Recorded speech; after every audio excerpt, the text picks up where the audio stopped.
Hello，大家好，我係你哋嘅主持人蜜瓜公主。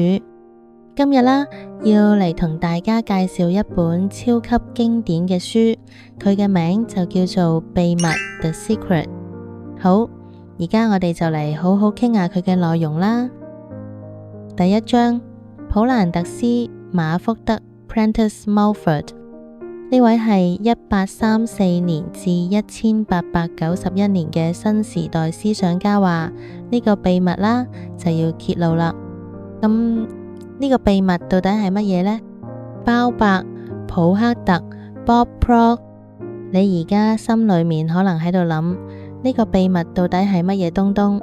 唔使心急，等我嚟話俾你係點樣一回事。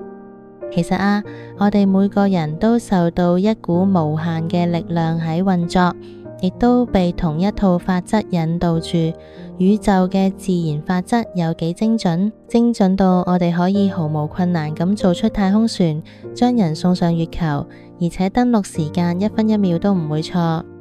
不論你人喺邊度，印度、澳洲、紐西蘭、斯德哥爾摩、倫敦、多倫多、蒙特利，仲係紐約，我哋其實都係依照同一股力量同法則喺生活、喺工作，咁就係吸引力。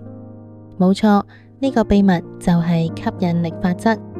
你生命中發生嘅每一件事情都係你自己吸引嚟嘅，佢哋係被你腦袋裏邊一直想住嘅心臟俾吸過嚟嘅。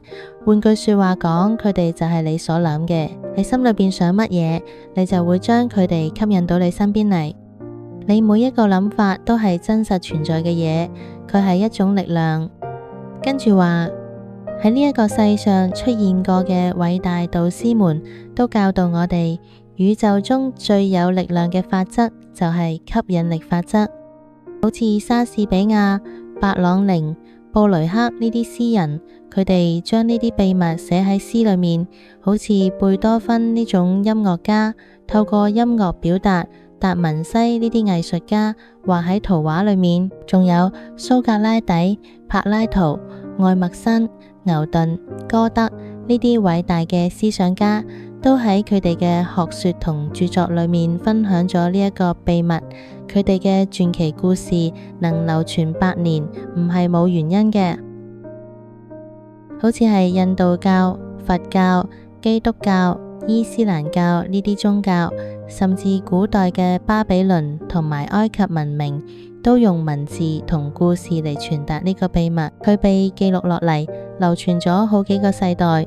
早喺公元前3000年，呢法則就已經被刻喺翡翠石板上啦。雖然以前亦都有啲人睇過呢個知識，真係有，但係佢仲係喺度等待住人們去重新發掘。呢個法則從好耐好耐以前就開始運作啦，佢一直都喺度，而且會永遠存在。佢決定咗宇宙嘅完美秩序，亦都決定咗你生命中嘅每一分每一秒，你經歷嘅每一件事。不論你係邊個，你喺邊度，吸引力法則都喺形塑你全部嘅人生經驗。而呢個至高無上嘅法則，正係透過你嘅思想嚟運作嘅。讓吸引力法則發揮作用嘅，就係你。靠住你嘅思想。查理斯哈尼爾喺1912年就話啦，呢個係成個生物系統都依之運作嘅最偉大又絕無差錯嘅法則。鮑伯普克特，嗰啲有智慧嘅人一直都知道呢個秘密。我哋回到睇下古代嘅巴比倫人，佢哋就係知道呢個秘密，佢哋係少數得天獨厚嘅嗰啲人。學者們對古代巴比倫人以及佢哋嘅驚人富裕同繁榮都有好詳細嘅記載。佢哋仲起好啦世界7大奇觀之一嘅巴比倫空中花園呢。佢哋就係因為了解並運用咗宇宙法則，先成為歷史上最富有嘅民族之一。鮑伯普克特，大家想下睇，點解只有佔總人口1%嘅嗰啲人，卻賺走咗全世界96%嘅財富？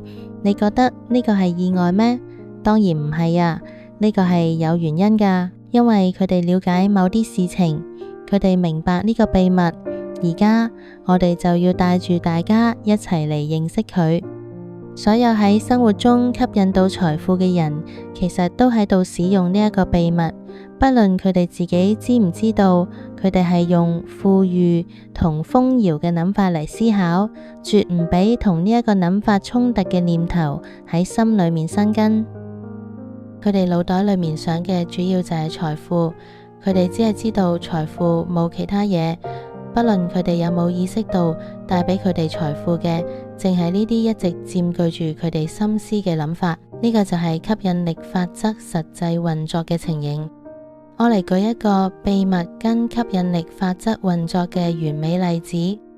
你一定聽過有啲人獲得咗巨額財富，結果後來賠光啦，但佢哋又能喺短短時間內重新賺返驚人嘅財富，啱唔啱？不論佢哋自己知唔知道，喺呢啲嘅案例上，實際發生嘅情況係，佢哋一開始會獲得財富，係因為佢哋心裏面主要諗嘅係財富，然後佢哋能俾害怕失去財富嘅諗法流進心裏，直到對失去嘅恐懼變成咗佢哋嘅主要諗法，係佢哋自己將思想嘅天平從財富嗰一邊傾向失去嗰一邊，所以就將錢全都賠光啦。但係一旦錢冇咗，失去嘅恐懼亦都跟住消失咗，佢哋嘅主要諗法又會返到天平財富嘅嗰一端，於是印尼財富就又返嚟啦。簡單嚟講，不論你諗嘅係乜嘢，呢個法則都會俾你回應。